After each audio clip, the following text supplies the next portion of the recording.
here for our set of 6, and today we are visiting our friends in France. And I'll introduce our first guest, Thibault and Christophe. Hello. Thibault Zettel and Christophe Lafourcade.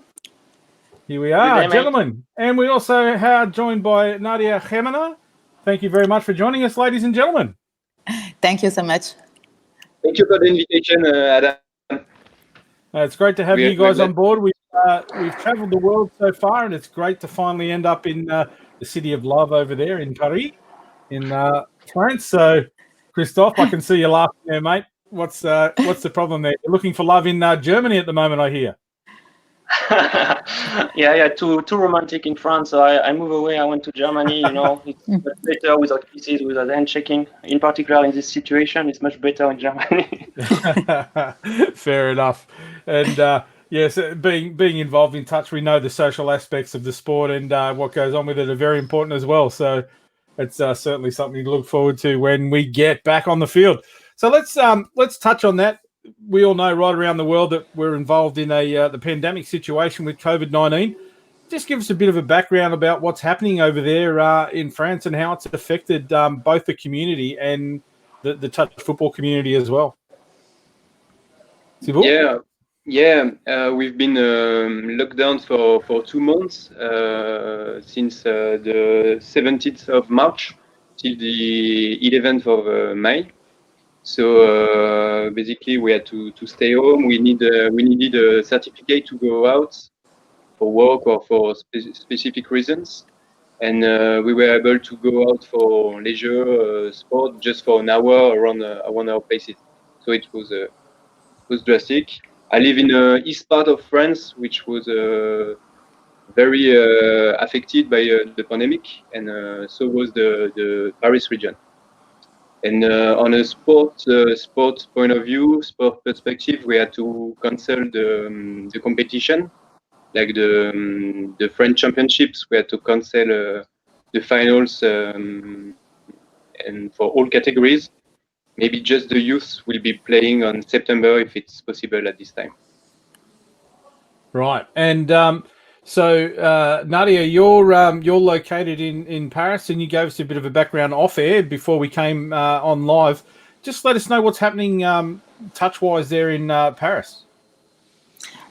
We are waiting for the authorization to come back on the field. And during the pandemic, we try to stay active and we try to stay connected with all players community. So we try to do some video sessions, something like that, and but we had to stay at home, so it was hard. And now in Paris, we have to wait maybe 1 week, sure. And after, come back to the different steps. Christophe was telling before that there is some different steps to come back at the activity. And so we just have to wait for only the first step. Yeah, fair enough. And you mentioned Christophe there. Christophe, you're based in Germany at the moment. You were saying that those restrictions were lifted a little while ago. So you've actually come back into some training. Let us know how that's gone. Yeah, exactly. I'm living in Berlin, so I'm playing for the mighty Touch Berlin team, and we're a bit lucky there in Berlin. The restriction has been less strict than in France, and we were able to go back at training 5 weeks ago, as I explained to you. So basically, it was in small group first, with just fitness-wise, and then we were able to enlarge the group. We were able to do some passing, to do some play without opposition. And 1 week ago, when I left Germany, some clubs were starting to play touch properly now. So we're going there, we're getting there. Hopefully, it's better and better. So hopefully, we are on the good way. Yeah. So here in Australia, we were discussing off air, but for all of our viewers here in Australia, the restrictions are steadily lifting, and we've been allowed to train as well with distancing. So players have to remain in a confined area. Only 10 per session, so the coach and 9 players.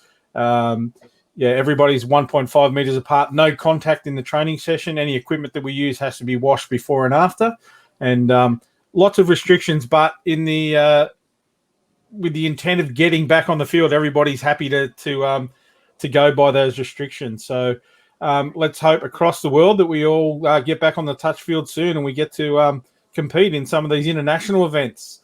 That's the key for the sport spreading around the world. So Thibault, from Touch France's perspective, what are you guys doing to help the community get back into the sport once those restrictions are lifted?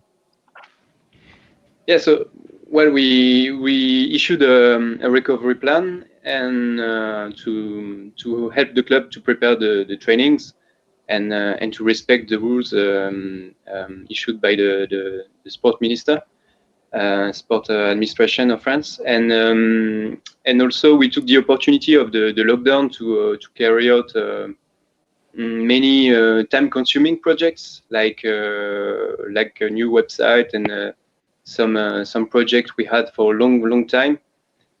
We took this opportunity to structure a little bit the federation and to welcome more and more people in the organization to carry out different missions. We also started a project of coaching lessons. So it's a collaborative project with more than 20 experimented coach in France that will finish with a French coaching course in 3 different degrees. So fantastic. We took this opportunity to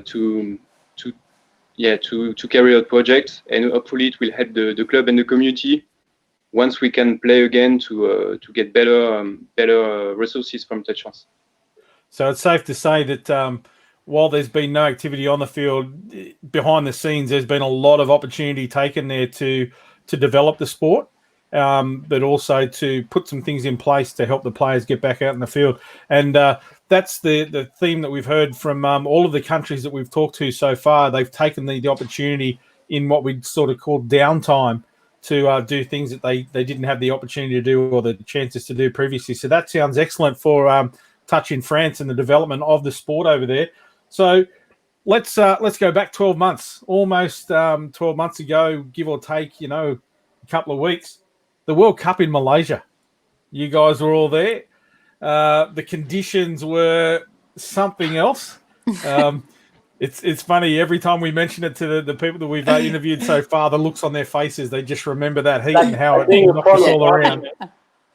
Yeah, it was an amazing tournament, but a great tournament for France. And you guys, as I said, you were all there. What was your experience? Thibault, let us know exactly how it felt to be representing your country over there in Malaysia. Yeah, it was great. It was a great experience to prepare the competition first. It was my first World Cup as a player, so it was a great project. And once we were there, it's great to see so many things going on all over the world, all over the countries.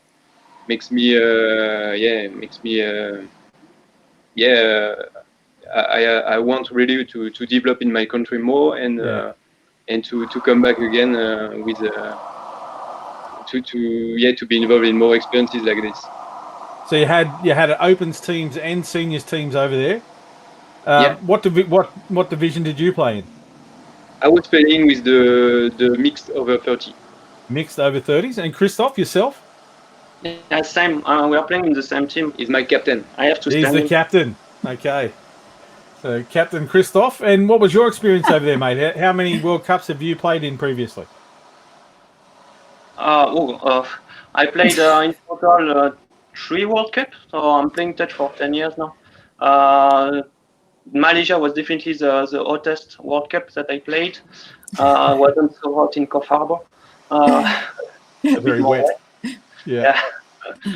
And basically to come back to Malaysia, it was very. It was the first World Cup in senior mixed. Very intense competition with. There is more and more teams now in senior category, so it makes the competition very interesting too. And we finished 5th. I think we could have managed top 4, but the result was fantastic, and we got a very good game, very tight games against big nations like Ireland or South Africa. And Cook Island and stuff like, and countries like that. So overall, super happy about this competition and the spirit of this competition. If I'm playing touch, it's to do this kind of competition with this atmosphere. Yeah, it was a fantastic atmosphere over there. Nadia, Yeah, Women's Open. Women's Open, yeah. Yeah, Again. give us a little bit of background on that one. What was that like for you? It was a specific one for me because I think it was the first one that we worked so hard for it. And we had a lot of preparation. We had a lot of training weekend to be well prepared for this World Cup, except the weather because we can't do anything for that. But and so we were really happy about how the way we managed this World Cup and how we play because for the precedent edition we were here, but you know we were more. We were fed up with the high level and we didn't know how to do with it. But now we are more efficient on the field. So it's really important for us to give a good face on the field, even if sometimes we lost by a lot of try. But this year was really specific for that. And but we also have the vision for the next generation, and we saw that we have a lot of things to work on it, especially on the field, but outside the field. And we thought that we need to work a lot with the federation and specialized, and sorry for my English, but no, and we need to play more against the foreign players because our level in France is not too bad, but we don't have the money to play against as we want often to play against English people or something like that. So we need to improve that to play against a lot of different countries to improve our level. Okay, so some great results over there. Let's talk about the men's 30s team. Fantastic result for the men's 30s to take out the bronze medal. Yeah. And I was lucky enough to commentate some of the games over there as well. And you talked about the development of the game for France. You know, there has to be on the back of that result, and also the results that you're talking about, some plans to build on the results. What is your expectations going forward from that World Cup? Thibault, can you throw us something in for us? Thibault.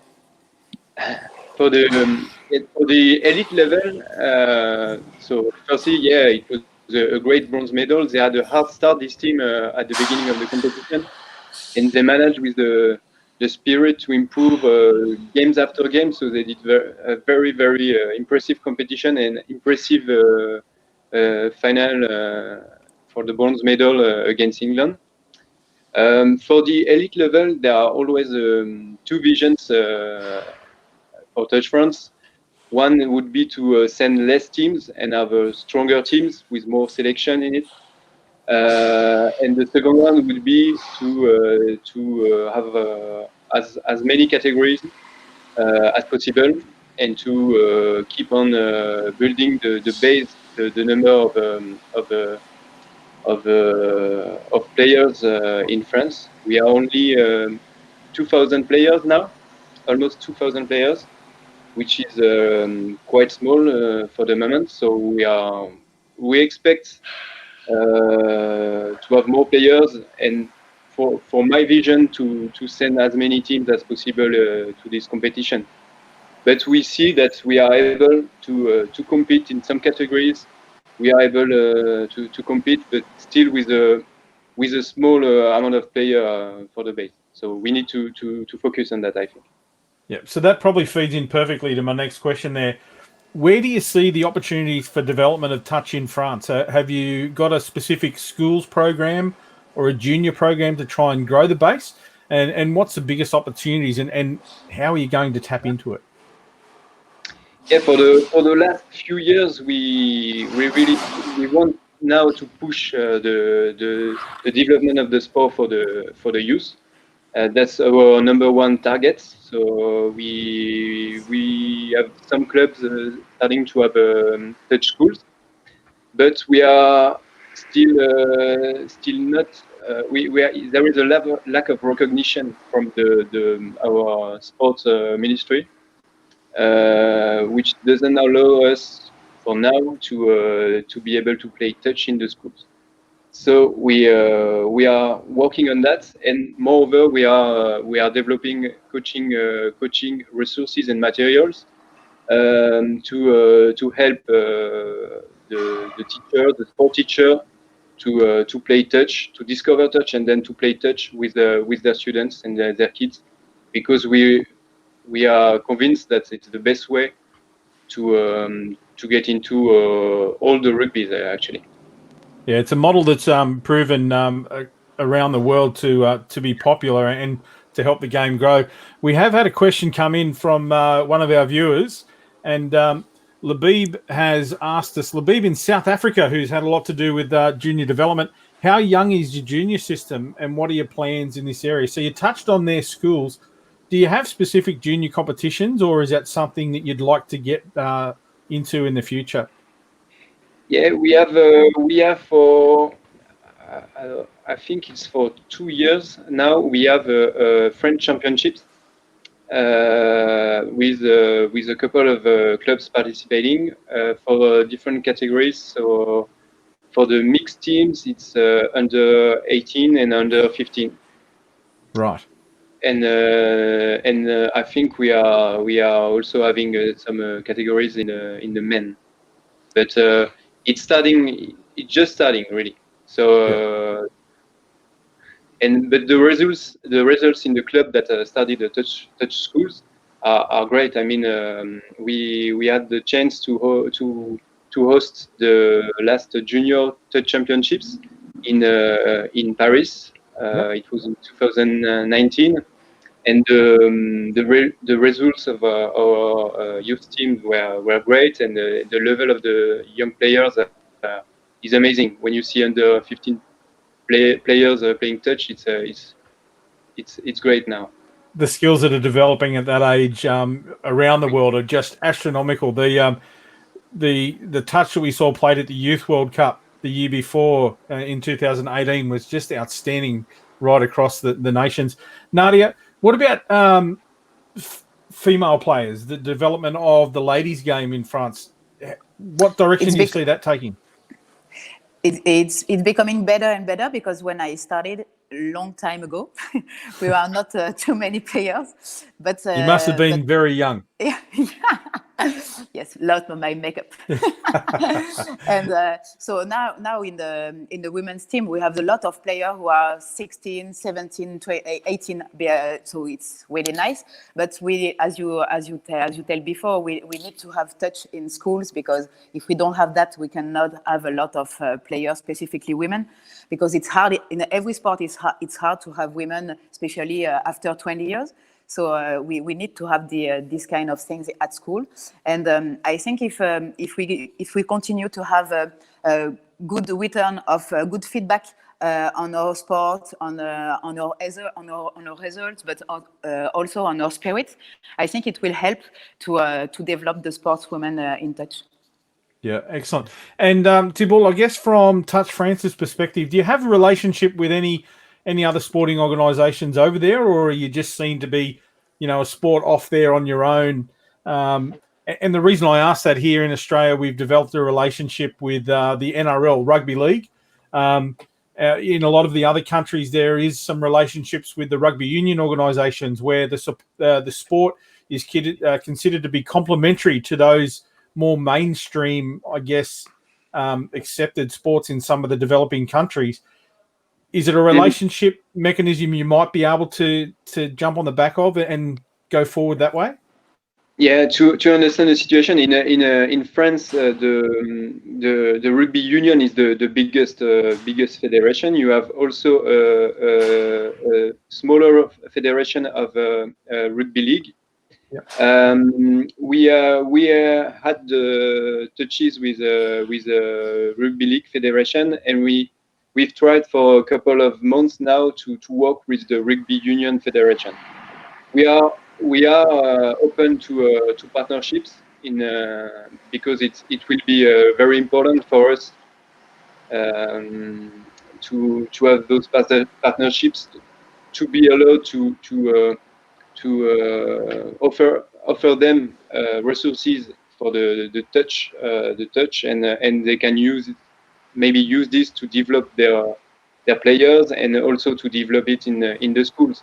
In many schools in France, I think kids don't play rugby at all, so it would be a great opportunity for them to introduce rugby, whether it's rugby league or rugby union in the schools. For now, we have no fixed partnership with those federations, but we are more than open to start it. Yeah, just remind those organisations the success of on the rugby circuit, for example, the Australian rugby teams in the sevens programs, New Zealand, South Africa. A lot of the players have that touch football background, and the support, as I said, is complementary to those organisations. So any relationship you can establish there, you can piggyback on the success of those results around the world. So just building on over at the World Cup, a lot of the countries' technology was a major factor in the success over there. Nadia touched on getting better not only on the field but also off the field, and part of that is the professionalism, the technology, you're a physiotherapist, Nadia, I was told before the interview, and the medical support that some of those more successful teams take in. How will technology contribute to the success of French teams going forward, do you think? I think it's really important because we saw in Malaysia that the support of the video analysis, the GPS, the drones, it was just amazing. In France, we have the chance to have the video analysis more often, and so it's really important to have a big feedback and a good background of the games and how we play. But we have to be honest. It costs a lot. And so we sometimes are blocked by the money because we have to pay everything. So to have more support of the video of the GPS, it was amazing to qualify the activity and to be more effective on the fitness preparation and on everything. But sometimes we are limited by the money. And at the World Cup, we saw the American team, so it was amazing. The American team in the tent. You come back on the tent there with a big screen with all GPS of the players on the field, and all the medical staff have the information in the right time, in the correct time, so you can manage everything for the players after, for the good recovery, for everything. So I hope in the future, I hope I play again, and I can have this kind of thing, because I'm in my job. I saw every day that the performance is helped by the new technology. Yeah, perfect. And you talked about some of the training that you've been doing there as well during COVID, introducing technology into that. So some online fitness. I know the different countries around the world, the technology that's coming in during this time has been outstanding. Looking at a lot of national organisations, Facebook pages and the like, some of the stuff that's happening has been amazing. So, I understand the money side of things, but, the support is out there, and I'm sure we'll see you at another World Cup, Nadia. And, we look forward to seeing how that goes. But I do really want to touch on, Thibault, you talked about the development of a new website for the Federation.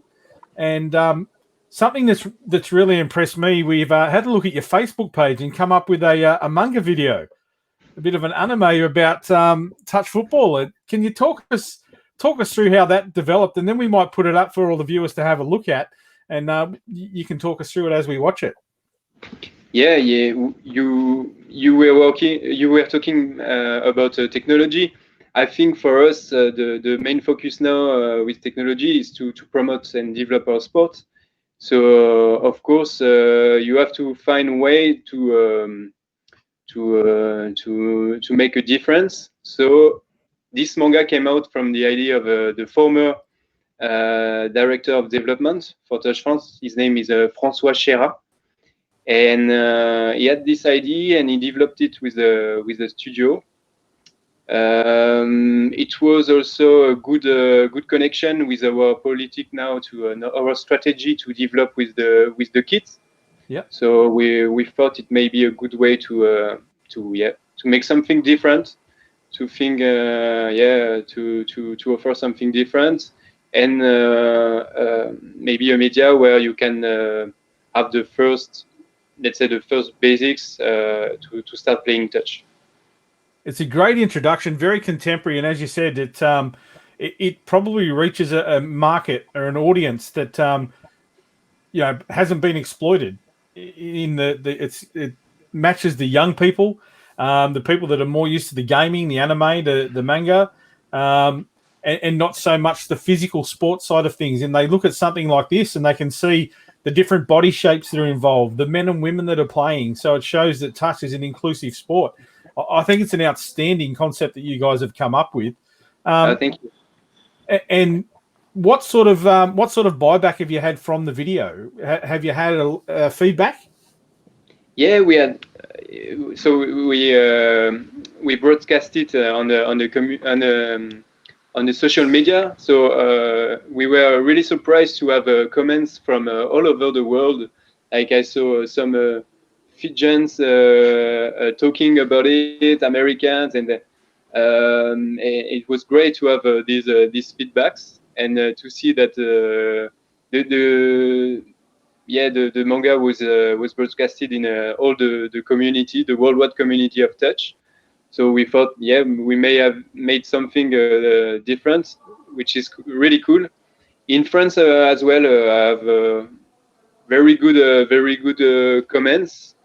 And we are thinking about carry on with some other pictures or to try to build on it. We really focused on having, as you said, different to show what is the basic of the touch, that we can all play touch and we can play in a park. I started playing touch 10 years ago in Australia. And when you go in Australia, people are playing in the parks. It's a social sport before all. So that's what we want to show to the people in France. Before the competition, there is a sport for everybody. Absolutely, and again, congratulations to the gentleman who was the mastermind behind it, and for Touch France for putting something like that out there. As you said, you've touched on something that nobody else has done around the world. So you're at the forefront there, and I offer my congratulations personally. But I know the sport itself is very happy to be represented that way. So well done to the Touch France Federation. Thank you very much. And I just want to put it out there. We have some people that are watching. If you want to get involved, ask some questions of Nadia, Christophe, and Thibault. I guess they're more than happy to answer any questions that get thrown up there. And we thank Labib joining us in South Africa for his earlier question. But the Euro Championships were sadly cancelled or postponed due to COVID. Of course, with the restrictions that are on still in place around the world, there's no plans for that event to be stood up anytime soon. But when we do have international events, where can we expect French teams to be next on the field?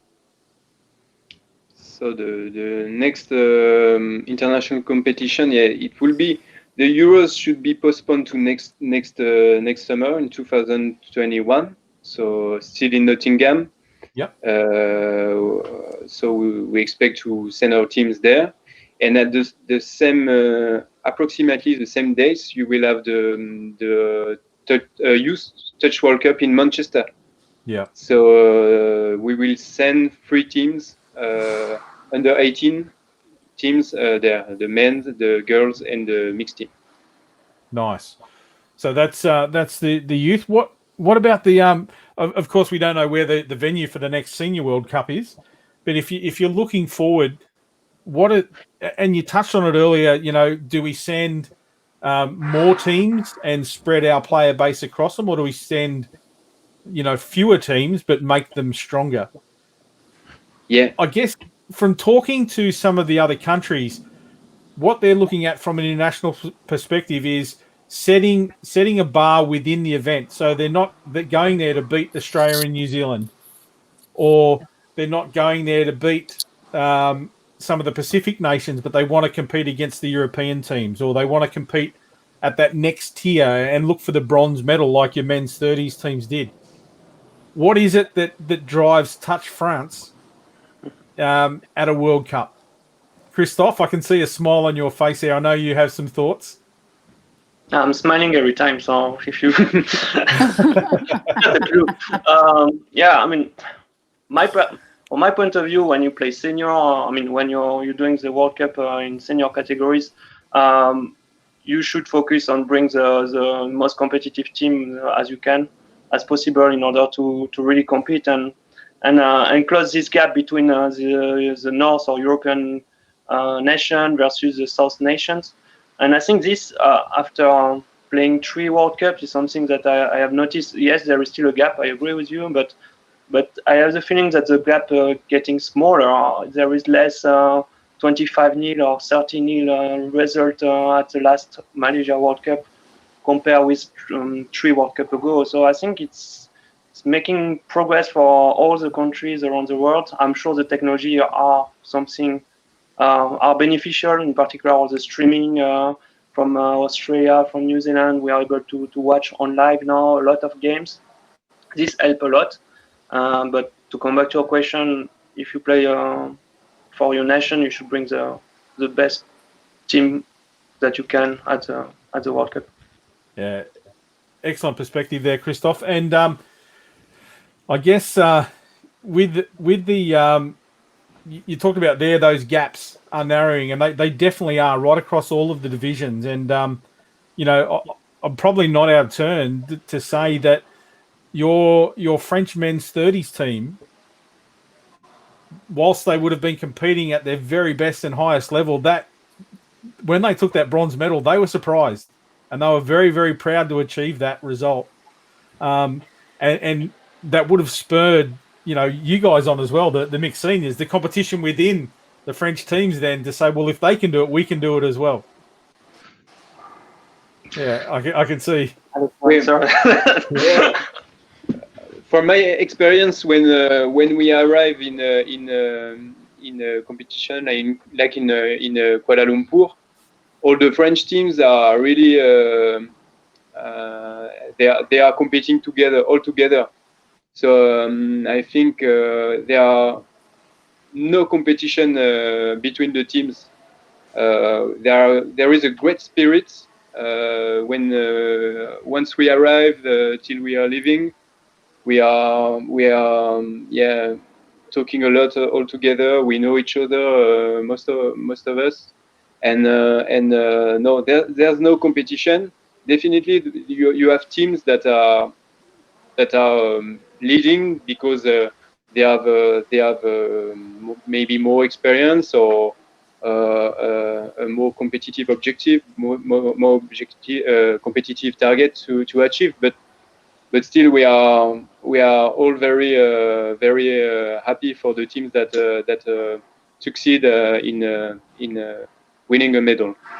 Yeah, so, absolutely. No, I guess I was more aiming at that friendly rivalry, just that inner competition within yourself as an athlete. When you see your compatriots being successful, that gives you something to strive for. So it's more an internal contest than competing against your countrymen. But Nadia, when you took on those teams that you talked about watching on the screen, you've watched Australia, you've watched New Zealand. Christophe touched on the fact that you get to see the live feeds coming in from those countries. When you're out on the field playing against them, what is it that you're taking on? Are you taking on that vision, or are you just trying to do the very best that you can against the best in the world? That was a big change, especially in Malaysia, because I'm sure that for the precedent World Cup, it's as if we were playing against stars, So we just watching the women playing, and we didn't try to do anything. It was just try after try, and we say, oh wow, look at what the steps and look what the pass. And but this year it was really different, and that's why we really enjoyed the game, especially against New Zealand, because at the halftime it was only, I think, 2-1, so it was just crazy for us. Of course, after the second part of the game, it was I think it was 8 or something like that. But especially in this World Cup, we try to give a better face, and to always be competitive on every move, every attack, every defense, as if the score we don't matter. That was the mantra of the team. The score doesn't matter, but we want to be proud of us after the game. And so we succeed this World Cup, especially for this. And but Christophe told precedently that we watch a lot on YouTube, and the Australian women, the New Zealand women, and so now we were used to see her level, and so we just want to be competitive. We're not just like to saw how they play. We want to be competitive, and we want to make them hard.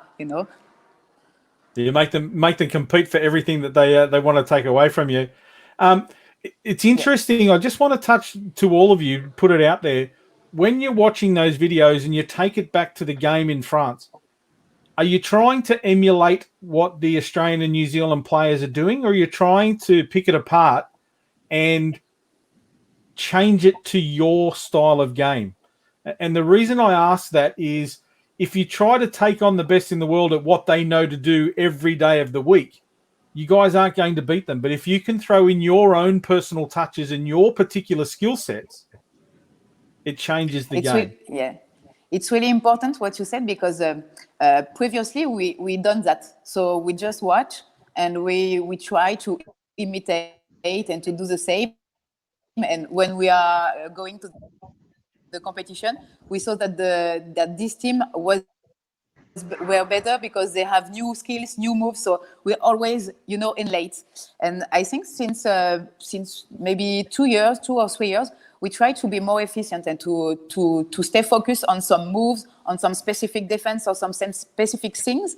And we try to do on your own with these specific new drills, but we stay focused on your white line. Yeah, excellent. Yeah, nice response there. And Christophe, Thibault, what's your perspective on that? I think what Nadia said is very correct. We don't have the same strengths that all the other nations. I mean, in France, we don't have Peter Norman or Dylan Hennessy, so we cannot play like exactly that they play. But we need to take the philosophy. They play with their strengths, they play some move. So we piggyback this kind of philosophy, like what's their strategy, how we can use this strategy, how we can face this strategy with our own strengths, with our own players, and this is the most important, I think. And Nadia explained it very well. Perfect. Yeah, and from a coaching perspective, there, did you guys have international coaches at the World Cup, or was it all French developed coaching staff as well?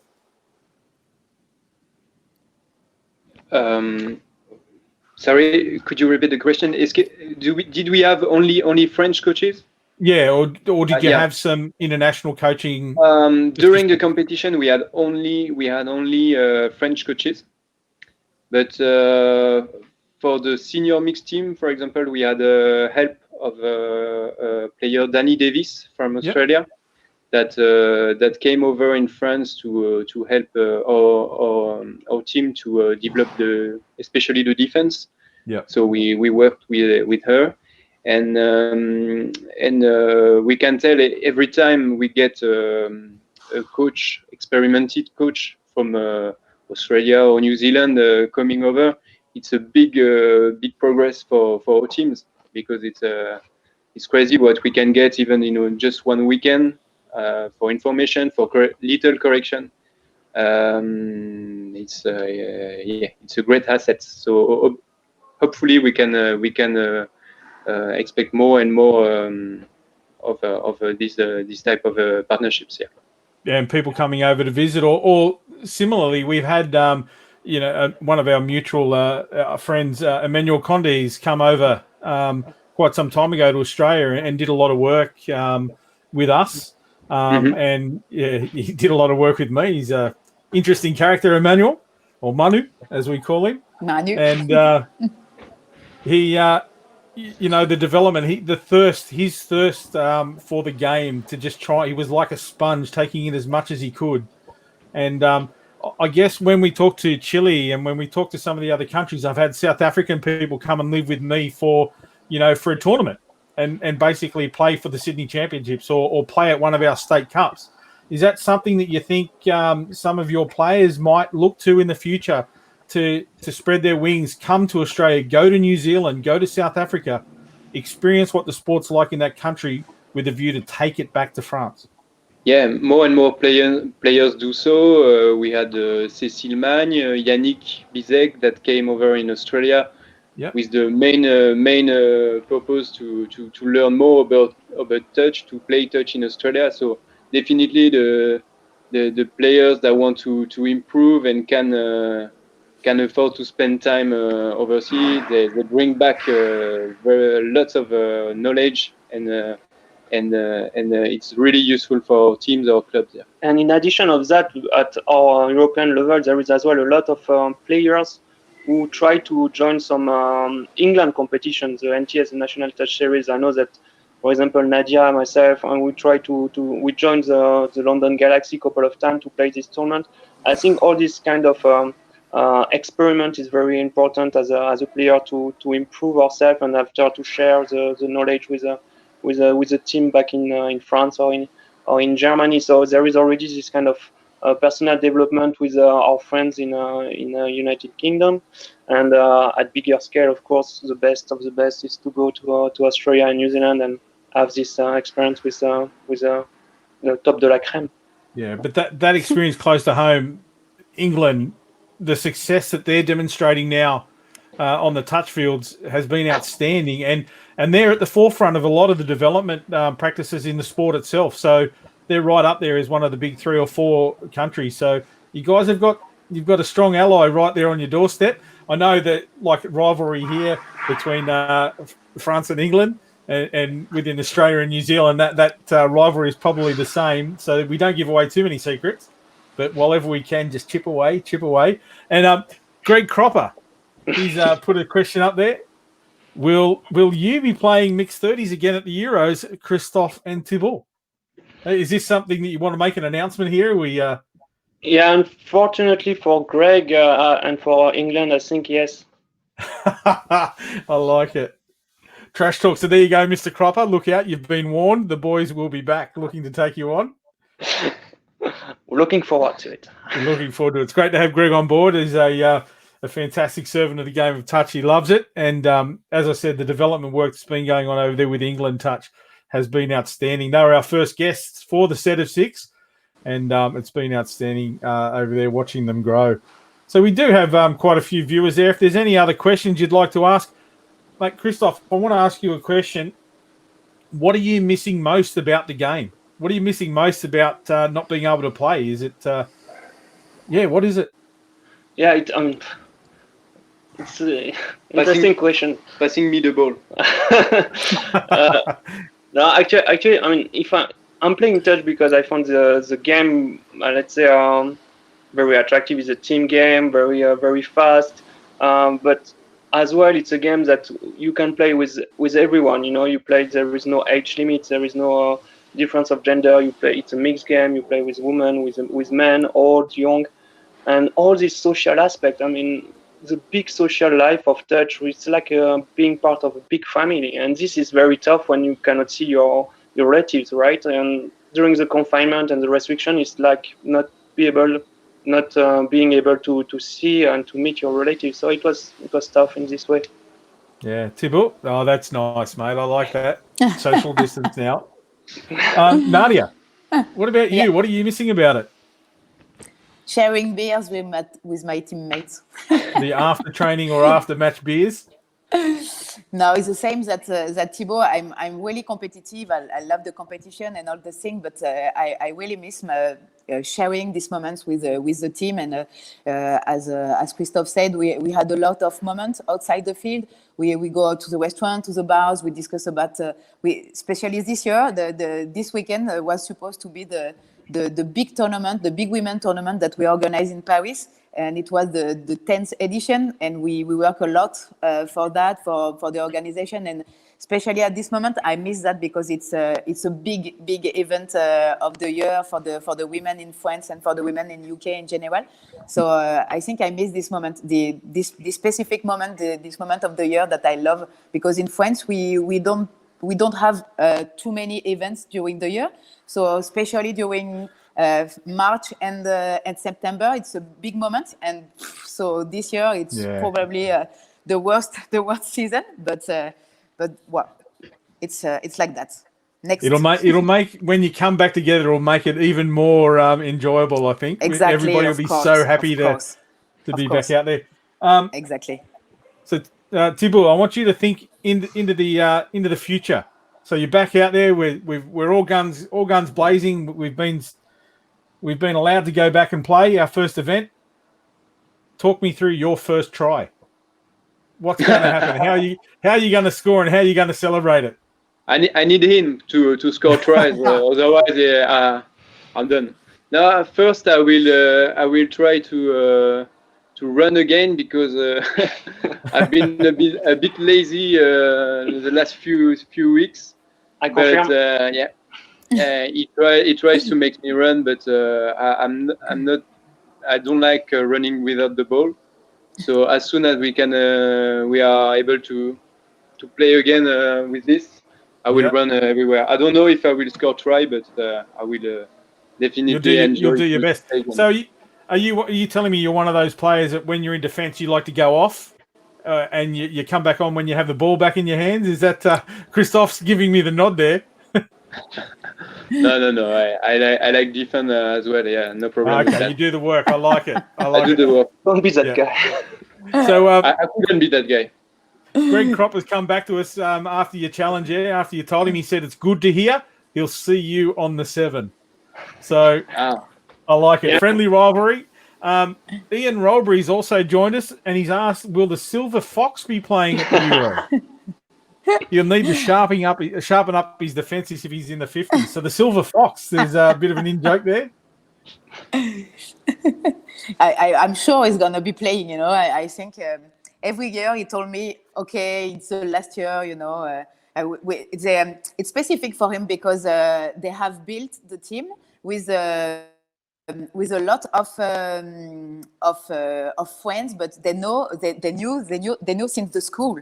So it's a big history in their team, and so after the Malaysia, they were really upset with comeback with no medals. They put a lot of things, so they were going to stop, but now they come back and they want to be better than better, and I'm sure we're gonna saw him on the field a lot of years. Yes. It'll take more than the game to stop him by the sound of it. So I just want to close it out a little bit. And CJ Wall's come and said we've got some good junior girls here in Singapore. So our friends in Singapore are watching the interview. They'll come to you soon. Is that something that you talked about your French championships, or you talked about the big women's event? Is that something that you're open to, advertising it on the international stage and maybe attracting teams from further afield? Once international travel is established, inviting teams from some of those other countries to attend those tournaments. Yeah, of course. The overseas teams are more than welcome to our tournaments. There are many French in Singapore, and there are many French girls playing touch in Singapore for a couple of years. So that was in last years a very good surprise to get some players that are able to play touch at a very good level. People we didn't knew before. So now we've got a development section there in Singapore. We have a French Olivier Matte, who is in charge of this team, and of course we are really interested to get their skills, but also their feedbacks on the game there. Yeah, the world is a much smaller place now with a lot of businesses, taking families around the world, and I guess if you've come from a country where touch is played and you've played it in your home country, when you go somewhere else, you look for a competition and you get involved there. And that concept we talked about earlier, where people have visited Australia, New Zealand, England, South Africa, that concept is right around the world now. So that's fantastic to hear over there in Singapore that they're contributing to Touch France's development as well. And great that it's in the women's game, Nadia. Sorry, I don't. It's great that development is occurring in the women's part of the game as well. Of course, because there is a French school in Singapore who specialize with a really good trainer in touch, and so the coach is helping a lot with the development of women in sport. And we had the chance to it's the first year, but we had the chance to have the girls who live in Singapore but who want to play with the French team. So it's really nice for us. Honestly, it's a big part of the team, and they had something we didn't have because they learn the touch really young. And so, it's automatized. It's really fast. They have their skills. And in France, we didn't have that because we always have do some sports before, but we don't have the same, the same feeling. And so it's really important for us to have this kind of players. It's really nice. And that's the difference in countries like Australia, New Zealand, exactly, where it's the first choice sport for a lot of younger players. Yeah. So that skill development starts from a very early age. We have kids playing at the under-6 level here. Exactly. So they pick up a touch football from birth pretty much, and that's the sport they take forward. So, yeah, it's a little bit different. But again, that's something that's been done here. So you're not reinventing the wheel if you try to get those things happening in countries like France. You just piggyback on the experience that's been established around the world. So anyway, we might wrap it up here. We've had a few questions there. We've just some people watching. Fabien has said, Belle Christophe, and given you the big showed the guns and a bit of a wave. So you got some fans there. But it's fantastic. How can people stay in touch with what's happening over there in France? Is the Facebook page the best way to go? Or what's the website address, Thibault? touchfrance.fr. But definitely the best way to have the news of Touch France would be the Facebook page. Yeah. Excellent. And for anybody that's interested out there, once we reestablish our international travel and you want to take your touch to a different country, France have put their hands up. They'd love to welcome you over there. Or if you're somewhere around the world and you want to adopt a Frenchman or adopt a French woman and you want to extend an invitation to one of the French players to come to your country and experience touch, reach out. Let Thibault know through the Facebook page, and I'm sure that we can make that happen. That's a part of our sport that we love, how open everybody is, and it's all about participation. It's all about that fun, friendship, family that Christophe touched on. And we extend our arms out to our French brothers and sisters to come and play the game around the world. So, Christophe, thank you. Thibault, thank you. Nadia, it's been great having you on board.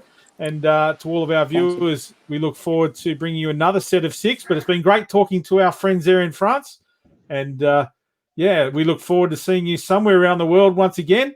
And hopefully 2021 over there in the Euros and the World Cup, looking forward. So thanks again for joining us. Next week, we will talk to our friends here in Australia. Thank you. About what's been going on with touch in the COVID-19 pandemic.